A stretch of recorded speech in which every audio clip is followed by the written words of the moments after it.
Good day everyone. Today I'll be presenting about the subject of thermodynamics and its important applications in our daily lives. Thermodynamics is the branch of science that studies heat, energy, temperature, and how they transport or transform. It helps us understand how machines and systems work efficiently using energy. In this presentation, we will discuss the three common applications of thermodynamics: automobiles, refrigerators, and air conditioners. First, we're going to talk about automobiles. Automobiles use the law of thermodynamics to produce motion and make vehicle run. The first law of thermodynamics states that energy cannot be created or destroyed, only changed from one form to another. In a car, the fuel, gasoline, or diesel contains chemical energy. The fuel burns inside the engine, it creates heat energy. This heat is transformed into mechanical energy which moves the engine parts and make the car run. The second law of thermodynamics explains that not all energy becomes useful work because some energy is lost as heat. This is why car engines become hot after running for a long time. Some heat escapes through exhaust pipe and radiator. Since some energy is wasted, cars are not perfectly efficient. For example, when you drive a car, the fuel powers the engine, but at the same time, the engine produces heat that can be felt around the hood of the car. Second, we're gonna talk about air conditioner. An air conditioner works mainly based on the second law of thermodynamics, which involves heat transfer. Heat naturally moves from hot areas to colder areas. But an air conditioner uses electricity to move heat from a cool room to a warmer outdoor environment. Instead of creating cold air, it removes heat from the room. How does it work? Air conditioner work uses a substance called refrigerant.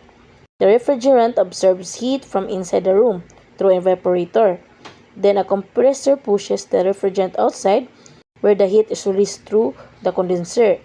After releasing the heat, the refrigerant cools again and repeats the cycle. This process makes the room feel cold and comfortable. So I'm gonna discuss the main parts of the air conditioner and their functions. Number 1, compressor, called the heart of the air conditioner, compresses and pumps refrigerant gas to the system. Number 2, condenser coil, located at the back outside part, releases heat outside the room. Number 3, evaporator coil, located inside the room area, absorbs heat from the warm indoor air. Number 4, fan or blower, pushes air through the system, helps circulate cool air inside the room. Number 5, filter, removes dust and dirt from the air before cooling.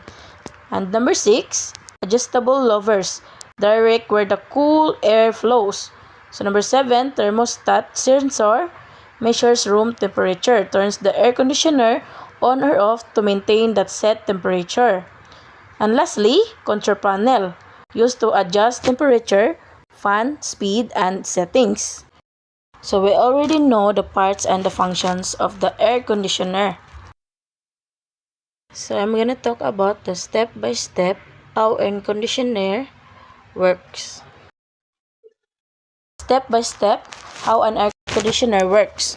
So step 1, warm air enters. The fan or blower pulls warm air from the room into air conditioner through the filter, which removes dust.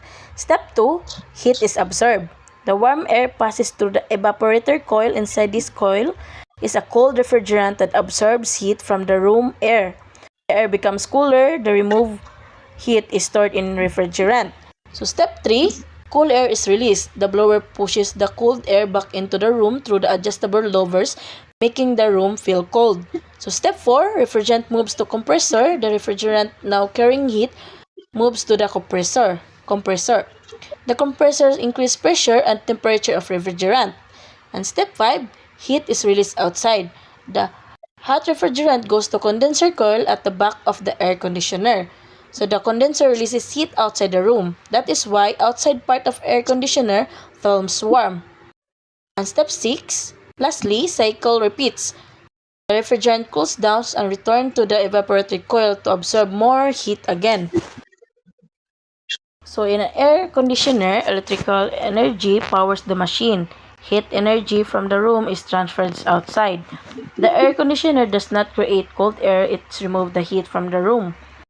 Heat naturally moves from a hot place to a cold place, but an air conditioner forces heat to move from a cooler room to a hotter outdoor area using electricity. This law explains why the air conditioner needs power to cool a room. So, the air conditioner takes heat from inside the room and throws it outside, making the room cooler and more comfortable. It works by continuously repeating this heat transfer process. Lastly, we're going to talk about refrigerator. A refrigerator also follows the second law of thermodynamics because it transfers heat from a cold place to a warmer place. The refrigerator removes heat from inside to keep food and drinks cold. It does not create coldness, instead it removes heat continuously. How does it work? So to answer that question, let's talk about the parts and their functions of the refrigerator. So first, evaporator coil. It is inside cooling area. Located inside the refrigerator, it absorbs heat from the food and air inside the fridge. This makes the inside cold. And second, freezer box, the coldest part of refrigerator. It helps freeze food and cool the refrigerator section. And third, cooling coil, helps spread the cold temperature inside the refrigerator. And fourth, capillary tube, a thin tube that controls the flow of refrigerant. It lowers the pressure of the refrigerant, making it cold before entering the evaporator coil. And fifth, compressor. It is in the bottom section called the heart of the refrigerator. It compresses and pumps the refrigerant gas through the system.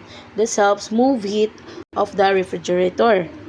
And six, condenser coil, outside the heat area, found at the back of the refrigerator, releases heat into surrounding air. That is why back of the fridge feels warm. And seven, hot gas line, carries hot refrigerant gas from the compressor to the condenser coil. And 8, lastly, the oil chamber, contains oil to help compressor move smoothly and prevent damage. So now, we all know the main parts and the functions of refrigerator. So we're gonna talk about a step-by-step how the refrigerator works. So first, the compressor pushes the refrigerant gas and increases its temperature and pressure. Number 2, the hot refrigerant moves to the hot gas line to the condenser coil at the back. And 3, the condenser coil releases heat outside, making the refrigerant cool down. And 4, the refrigerant passes to the capillary tube where pressure drops and becomes very cold. Number 5, the cold refrigerant enters the evaporator coil inside the refrigerator. Number 6, the evaporator coil absorbs heat from the food and air inside, making the fridge cold. Lastly, number 7, the refrigerant returns to the compressor and the cycles repeat. So, the connection to the laws of thermodynamics.